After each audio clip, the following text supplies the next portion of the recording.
Hello, everybody, and welcome back to another episode of our Vancouver Canucks franchise mode. I promised you guys I would do the trade deadline in this episode, and that's what I very well plan to do. Now, I'm not totally unprepared. I did do some pre-scouting, and I was looking for this Dean Twins trade. Don't worry, I definitely have not forgotten about that because that's really what I want to get to, or that's really the two players I want to get rid of. Because I feel like once we move on from them, that's when we can really start the next generation of Vancouver Canucks players. And I checked out a few different teams that wanted them, like Anaheim, for instance. The one issue I had was, I think it was contract issues, right? So, like, if, say we just did them straight up for Max Jones, we'd need another player. And plus, do I really want Max Jones? Not really. And then the next team that wanted them was Columbus. But then with them, it was the contract thing. The one thing I really ran into a lot was contracts. And it's like, do I really want to get all these extra players that were basically just going to go straight to the AHL depth, and they're essentially going to be worse replacements for my AHL team. And I could always play them up in the NHL, yes, but I don't really want to do that. And some of them, if we got any sort of impact player, like for instance, okay, let me just show you. Let me just demonstrate here. So who are we going to pick from them? So we'll want a center and a left winger, just for the sake of adding the right sort of players. So we're going to grab literally nobody. So who do we have to pick from? 74, 72, and 71. So Sedlak, say we're going to grab him. So we're going to grab Sedlak, and we'll go with left wingers here. We'll grab Tyler Motte. Okay? And then we're going to go to draft picks, and we're going to grab a second and a third. Oh, well, that doesn't go through. Oh, and also, Columbus will be over the league maximum salary. I found this issue with a couple different teams. I went and tried San Jose and see, the contract issue shouldn't be an issue, right? 46 out of 50. I thought, okay, let's go to skaters matching block. Maybe we can grab Jeremy Roy. Oh, okay. The trade value looks to match up pretty well, but San Jose would be over the league maximum salary cap. But I did find a team, luckily. And this team is another Canadian team. No, it's not the Toronto Maple Leafs. I think I ran into a similar issue with them. I literally lost track. There was 5 or 6 teams I took note of, and I looked through. One of them was Montreal, which I quickly dismissed and was like, we kind of grabbed the player we wanted from them. We'd be literally grabbing the 61 overall, 19-year-old, low top 4 potential player. I didn't really want that. So I just said, nah, let's not do Montreal. And I wasn't going to give up. I just wanted to keep going. I was getting a little bit disheartened, though. Maybe this is going to be harder. Maybe I'm going to have to retain so much money. But instead, I found my saving grace. The Winnipeg Jets. They're 27, 25, and 6. They're sort of starting to middle. They're definitely a team that would like, a little boost, right? They got guys like Mark Scheifele, Dustin Byfuglien, Blake Wheeler, Patrick Laine. I mean, a lot of their core, right? Like Brian Little and Tyler Myers and Perreault down there and Wheeler and Byfuglien. These guys are not getting any younger. And they went out and they grabbed a number 1 goalie in Steve Mason, although Hellebuck is very quickly taking over, but they got a solid goalie in Steve Mason. So I figured that they're a team that would probably want to make the playoffs, right? You look at centers, they got essentially Lowry, Little, Kopp, guys like that, and nothing really past that. Roslovic is playing in the AHL, Kopp is playing in the AHL. They got guys like Kyle Connor and Matthias and Hendricks, Perreault and guys like that, and then they got the elite right side. And I figured, of course they would want to make the playoffs. Of course, this team would want to make the playoffs. And plus, if you look at their salary cap available, $10.108 or $0.180 million. So, I looked at 2 players. And no, it's not Brendan Lemieux. But I was looking at him originally, and I was looking at this guy, Batan Nicholas Botani's 22. He's a medium top 9 potential player. He's depth forward. He could easily step into the NHL role and play at least competently. Or we could always keep him down in the AHL and he could, it says he is not waiver eligible, so we could always move him down at the end of the season, have him play with the Utica Comets. Same with Marco Dano, it's just a world of possibilities with these guys. Now, the one thing was we would have more than 45 skaters. You could easily switch that with a guy like, who's a player that we don't need. There's quite a few of them. You look down and, there's a Stewart, a Carsoni, or Carcone, or however you say his name. We grab 2 of those guys, 60 and a 61, throw them in there.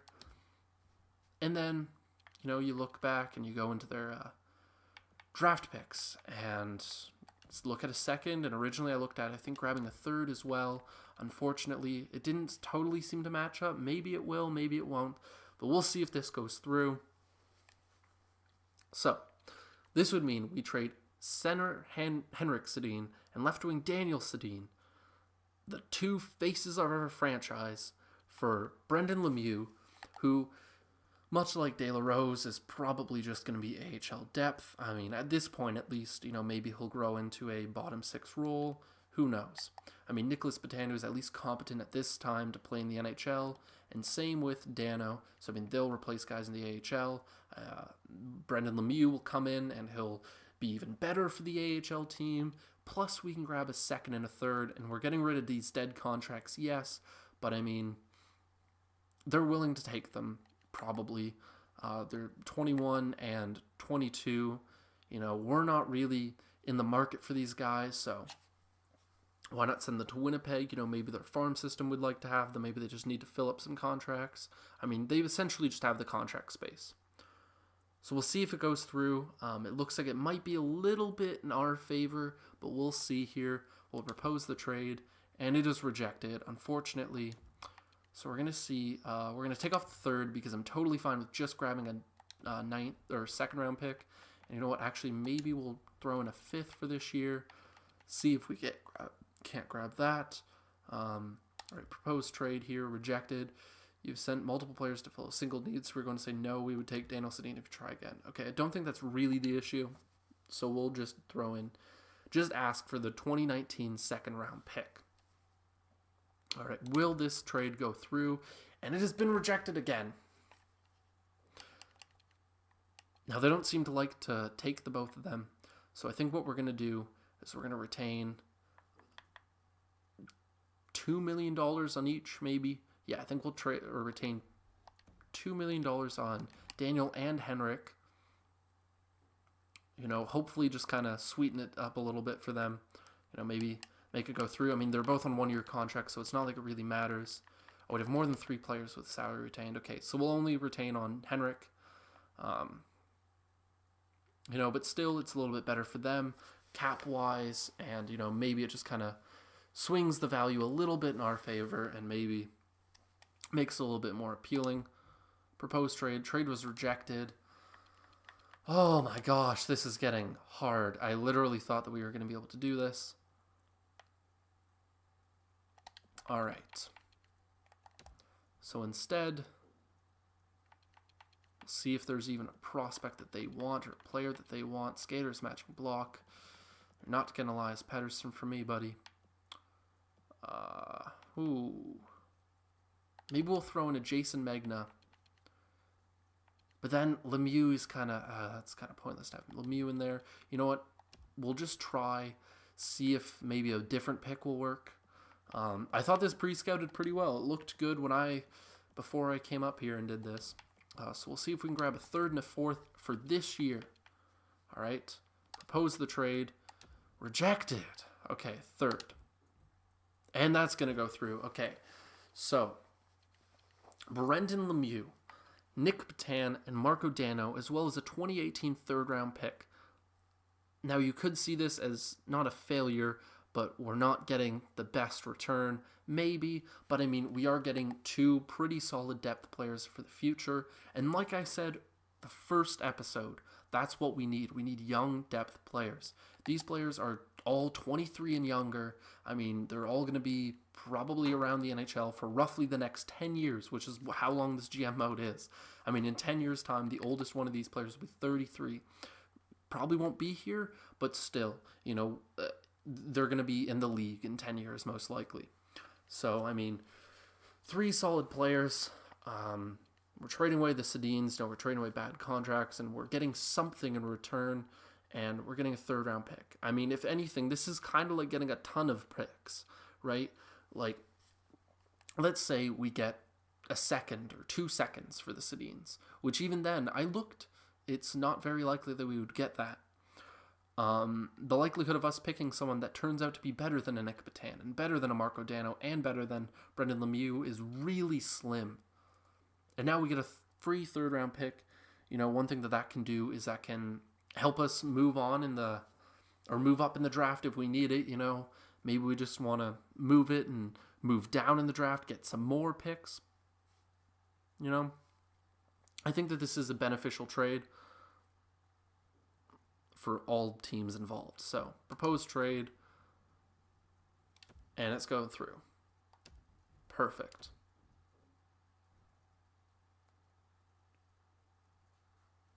All right, so we're going to look here at forwards, centers. All right, left wingers, right wingers. Dano and Patan are both there. We're going to throw Brendan Lemieux down. Will be under the maximum salary cap, or the minimum salary cap. Lord. Is this Molino guy much of anything? Okay, we'll grab that. We'll pull up this McEwen guy. He'll just come up and he'll just kind of sit there. He is not going to even play a single game. All right, so we're going to move up Granlund and we're going to move up Eriksson. So they'll be with Virtanen. And then right wingers here. What are their face-offs like? 71 and 77. Okay, yeah. So Marco Dano is going to go right there. We're going to switch him with Boucher. And then, I mean, I really like this trade. Not going to lie. I think that this trade is really awesome. And sure, maybe it's a little bit biased because, this is like the best trade I could really find that wasn't total finagling and totally, sucking back a ton of contracts and stuff like that. But I mean, what's better? One decent player who's probably going to turn into maybe at best what Sven Baertschi is now, or 3 players who are going to help fill out the bottom 6 in our future. Like I said, it's probably that. And I mean, say we got all picks for them. Best case scenario, we get a 2nd, maybe a 2nd and a 3rd for the Sedin twins, maybe 2 seconds at best, and the likelihood of us getting players that are better than Nick Batan or Marco Dano is really slim, so why not? I think the trade was pretty solid, so we'll do that, and then we'll sim up to the trade deadline, and then possibly look to move good old Chris Tanev. See if we can move him. We might look to just keep Eriksson. I think that'd be best at this moment, considering our cap issues. Or we'll just look to suck in some really, really bad cap. I think we're gonna maybe move him at the draft or something. Maybe move him for like a 5th or 6th round pick, something just stupid like that. But we're gonna go to the trade deadline. So we're gonna simulate all the way up to the day, and along the way we might get. Oh, I also did upgrading and stuff like that, so you guys don't have to see that on camera. I wouldn't bore you. And we already have a offer. Ooh, this looks really appetizing. German Rubtsov for, he's 6'6" overall, centerman, medium top 6. Now, the one thing about centers is we do have Bo Horvat. We do have Elias Pettersson. We also have guys who can fill in the future. Like, we have that Patan guy now. So I don't know if Rubtsov is the best pick. I know that might seem like a silly way to do it, but I mean, that's just kind of the way I'm seeing it. Oh boy.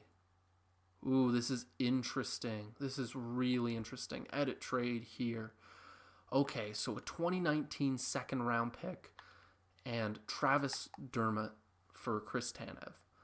Travis Dermott, I did screw with his overall a little bit, or his his ratings and stuff, so his attributes. So he's a pretty solid defenseman. He's pretty much, it's a consensus that he's close to making the NHL. So I boosted him up a little bit, boosted up some of the other Leafs players, because that's just the prospect pool I'm more familiar with. So yeah, I think we're going to look now at grabbing a Lupul or a Horton. I think we're going to grab a Horton, just to keep the cap around. Why not? This is really interesting. We might wait a couple more days just to see if we get another offer. Chris Tanev for a first and a fourth. Do you have any bad contracts? Because that's essentially what I'm taking on right now.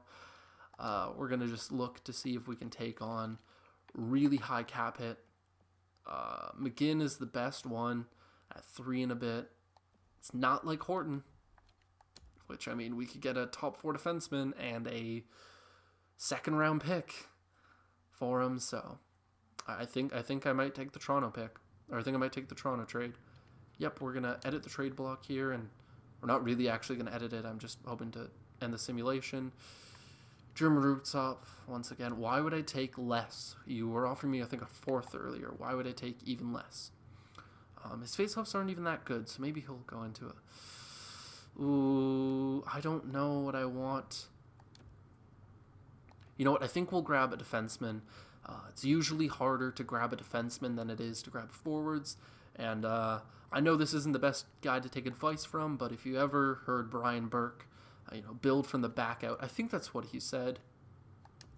I might totally be misquoting the person that said it, but I'm pretty sure Brian Burke mentioned building from the back out. So, yeah. Would they give us Liljegren? Do you think they'd give us Liljegren? No, that's really, it's really unrealistic there. And I mean, at least they want to give up Dermott.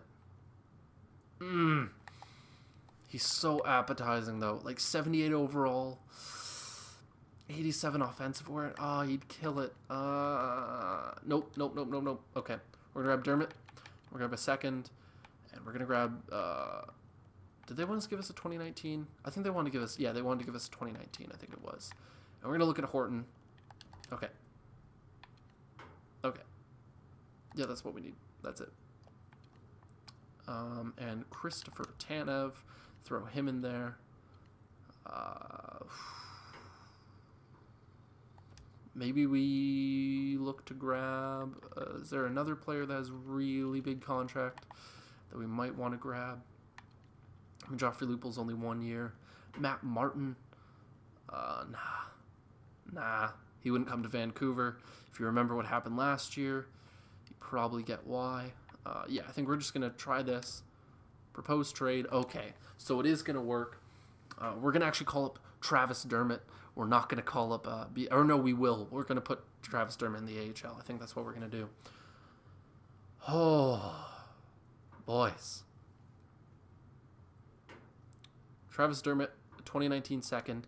So now just to recap very quickly, that would give us 2 second-round picks in next year's draft. Also a 4th-round pick from Montreal we'd have. So we'd have 2 seconds and 2 fourths. I mean, this year we have 2 seconds, 3 thirds, a 5th, a 6th, and a 7th, as well as our first, of course. And we have next year's first. That would give us 2 seconds, a 3rd, 2 fourths, and that's like the only double picks we have for next year. Perfect. And it's going to be done.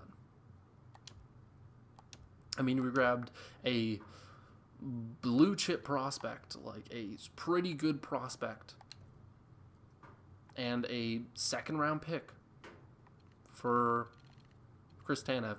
I think that's one of the better returns you could even ask for.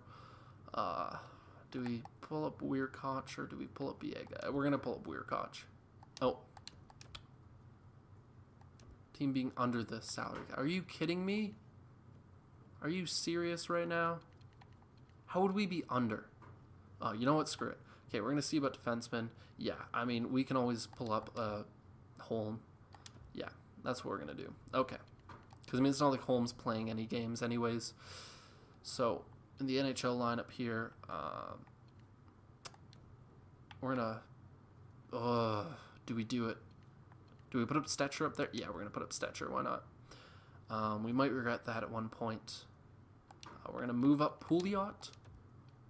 He's moving up in the lineup, and then we're going to put in Patrick Weirkoch right there with Eric Branson. I almost called him Alex, who I think is his brother, if I'm not mistaken. Well, Bo Horvat, and then we'll probably put in Patan. Give him some ice time. The AHL here, I'm going to throw in on defense, Mr. Travis Dermott. And then see here on extras, shootout. Yeah, we'll put in Travis Dermott. No, we'll put in Brendan Lemieux. Yeah, I think so. Yeah, we'll put in Brendan Lemieux. Why not?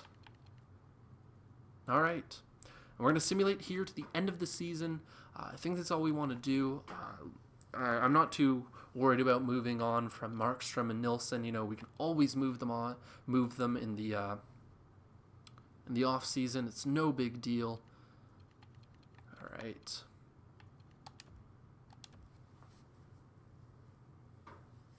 Failed. Only to acquire 1 first-round pick for the upcoming draft. Oh, that's kind of annoying. We didn't grab a first-rounder. And we probably could have, but I mean, I think we got good return. I wish that was more flexible, I guess. Like, you know, like, yeah, I get it. You know, GMs are probably like, yeah, we want to grab as many picks in this upcoming draft as we can, like as many firsts. But, I mean, if you get a prospect like we got with Dermott, we're going to set ticket price here quickly. I mean, if you get a prospect like we got with Dermott and a second-round pick in the next year's draft, I mean, how can you complain, really? Like, I think both trades were pretty good. Once again, I'm not trying to toot my own horn or anything, and I don't think I'm like, those were insane trades. I don't think those were hard trades to make. But, I mean, trading the Sedin twins for 2 young players, or 3 young players, as well as 2 of our AHL lifers, for, like I said, 3 young players in a third, and then trading Tanev for Dermott, a second, and cap space, you know, or some cap, basically. It's essentially cash.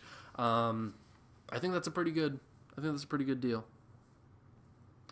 I'm pretty pleased with that. Edit scouting assignment. We're going to go with SHL here. 2 weeks, 3 weeks. I mean, essentially the way I'm seeing it is the worst case scenario. We don't win a lottery and we're somewhere in the 4 to 6 or 7 range. I mean, I think that's literally worst case scenario at this point. Oh, maybe not. We're winning some games. Oh, we finish off the season on a winning streak, for God's sakes. But our HL team did great. 51, 28, and 8, I think that was. I didn't really stick around long enough to check. I mean, we're at 78 points. Ooh, that's pretty bad. Or that's pretty good, but, like, bad for us. We're going to look here. Oh, okay. Oh, wow. We were 3rd last in the NHL, which means that if there was no lottery, we'd be picking 3rd overall at this upcoming draft. Now, that means that we can either pick... I think that means we can pick anywhere between 3rd and, I want to say 6th. Yeah, we'll be picking anywhere between 1 to 6, really, is what we can. I mean, the lowest we'll pick is 6th, so that's pretty good. We're guaranteed to get a pretty good player at this upcoming draft, and yeah, I mean, we have the 3rd best chances at winning the 1st overall pick. We have the best chances, I think, at winning the 1st or 3rd. I don't think that's how it works. I don't think it's even how math works. I just think that we have a pretty good chance of winning a lottery. And if we don't, I mean, like I said, the lowest we'll pick is 6th. So, and that's, you know, worst case scenario. Every lottery pick is taken. I'm pretty pleased with it. All right, so just quickly to recap here. Brock Besser led the team with 68 points. It wasn't even close. Very quickly, I just want to look at rookie skaters in all of the NHL. He was a few points behind Matthews and Marner. I mean, 2 non-rookies that are apparently in the rookie category. It is what it is, really. Unfortunately, you can't control that sort of stuff. And there's Sven Berchi there, 52 points with 80, or he's 83 overall now. Jake Virtanen, 47 points, 25 goal scorer. Jake Virtanen, wow. He killed it this year. He played really well. That's really nice to see, and hopefully he'll get a solid overall boost from that. I mean, he had a really good season. Obviously, his best statistical so far. I mean, he almost hit 50 points. That's great. That's what I love to see. You see, like Bo Horvat here with 46. Louis Eriksson, 43. Nice. Ben Hutton, their top defenseman, with 33. That's pretty good. I mean, Stetcher down there with second place with 17. We got Marco Dano here with 21 and 80. Oh, he was already playing. 12 points, 23 for Nick Patan, who stepped in as our third-line centerman and played pretty well, judging by his point totals at least. Reed Boucher kind of slowed down a little bit there, 17 points in 43 games played on this season. And Goodbranson finally got 2 goals. It's not really... I don't really expect anything more from him. Goalies, they were both over 900. That's pretty good. 10, 13, and 3. 25, 26, and 5. Yeah, Markstrom's definitely our starter. For having only a 1 overall difference, he started the vast majority of the games. Here we'll check in on our AHL season really quickly before we go. Burmistrov here at 77 points in 82 games, killed it.